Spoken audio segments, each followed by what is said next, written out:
Hey guys, Daveurr here, and the title may sound confusing and probably a useless thing to know. Regardless, as a lover of bugs, exploits and bizarre things I am in games, I thought this would make a funny, goofy and entertaining video. So the questions are, can a monster fall out of the map? If yes, how so? And number 3, what will happen if they do? Will they die? I don't know. Now of course you could skip the video and get to the answer, but this video and the thought process could be very entertaining if you also enjoy bizarre bugs and exploits in Monster Hunter World. Without much further talk, let's get straight into it. So first off, we need to find out how to get a monster out of the map. The first thing that comes into my mind was the forced transition technique. There is 3 ways forcing a monster to transition to an area. Number 1, dunk pots, but they don't work on elders. Number 2, lure a monster to a corridor between areas, because monsters are only capable to fight in actual areas, so their AI is programmed to return to an area after a specific time if they get out of one.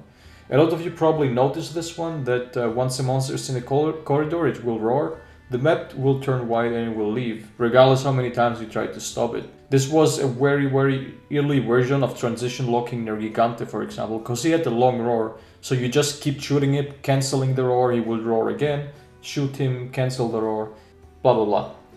The third way is hitting a monster while in stealth. When a monster can't see you, you repeatedly hit it, it will be forced to transition as well. For example, some of you may know the Lunastra ground dunk techniques, which is basically the same concept. She doesn't leave because of the dunk pots, since dunk pots don't work on elders. It's because causing damage while the monster can see you. Which is why we could create faster setups than manually throwing dunk pots, while also keeping the DPS up and leading to more efficient speedruns. Once a monster enters that state, it will keep trying to finish it regardless how many times it will be cancelled. So in the case of Lunastra here, she gets dunked and gets back up to leave the area. Now, to not go in depth into ground dunking, because this has actually not much to do with today's video, let's go back to how to get a monster out of the map. Now, what if you force a monster to transition and while it's flying over the map, force it to stop where it is, preferably above a bottomless spot where the monster could fall in? The first map that comes in my mind is Coral Highlands, which has a bunch of open spots where monsters could fall out of it. As well, it has Namiel that pretty much flies over those open spots. So let's experiment a little bit with Namiel. First, we want to go in stealth and pull here to a corridor between areas. This will force you to fly off and transition to a different area. The reason why we flashed her here is because it gives us times to go uphill where she will fly it and catch here above that one spot. But as well, it makes the second flash not dunk here. We want her to use her natural landing attacks, because dunking here will most likely put her back to the floor. But I haven't actually tried that, since this one worked.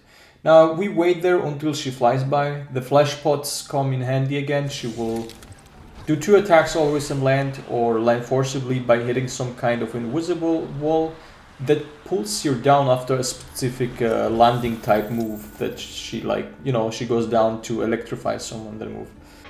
This is actually inspired by another spot that Kumo discovered to make her land there, and since she's not supposed to be there, here AI goes crazy and she will keep running against the wall infinitely, and you can do some fun runs because she will literally ignore the player. I say fun runs because it's not a viable speedrun strategy.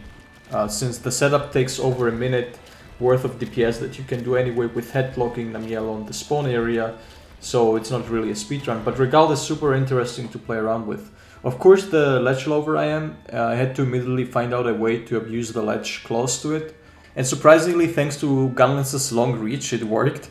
However, mounts mess up the aerial combat flow and waste time, so I never made run out of it, and I found it's a good opportunity to throw this in, else no one will ever see this thing. Anyway, I don't want to go off topic again. Usually she will not land on the spot and instead just land in the middle of everything, which is just an empty hole. If you look at the map, you can see she goes rapidly into negative height until she finally reaches around 570 negative and disappears from the map. Is this the end? Is Namiel gone? She dead? Did she end in a parallel universe? Maybe in our world, in the form of RGB PC? Unfortunately, the answer is way more disappointing. She spawns back to her starting position. Namiel doesn't die, Yes, you can throw monsters out of the map, but they will just teleport themselves straight back in. And but this is just one monster of many and only one spot of many, so maybe someone will play around with this a bit and discover something cool. But Wilds is coming out soon, and we're kind of leaving this chapter of new exploits behind. Many things that will remain undiscovered forever. I'm so happy that we have committed people that just play this game hundreds of hours in expeditions and just messing around with, instead of casually playing the game and just killing monsters. Also probably have a... I mean, I myself have hundreds of hours, if not thousand, just literally testing out ledge spots in the game without fighting any monster, like just sitting there.